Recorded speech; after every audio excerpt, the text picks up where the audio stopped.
বড় ধাক্কা, টি-20 দলের অধিনায়কত্ব হারালেন সূর্যকুমার যাদব। বন্ধুরা, আপনারা যদি দেখতে চান তাহলে ভিডিওটি শেষ অবধি দেখতে হবে, চ্যানেলটিকে সাবস্ক্রাইব করে একটা লাইক দিতে হবে এবং নোটিফিকেশন বেল আইকন দাবাতে হবে। সূর্যকুমার যাদবকে ঘিরে সোশ্যাল মিডিয়ায় বড়সড় চাঞ্চল্য তৈরি হয়েছে।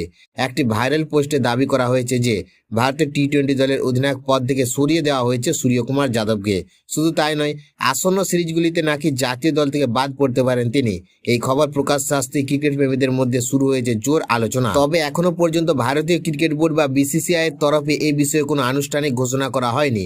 ফলে ভাইরাল পোস্টের দাবিকে নিশ্চিত তথ্য হিসেবে গ্রহণ করার সুযোগ নেই। সূর্যকুমার যাদব গত কয়েকটি বছরে ভারতের টি-20 দলের অন্যতম গুরুত্বপূর্ণ ব্যাটার হিসেবে নিজেকে প্রতিষ্ঠিত করেছে।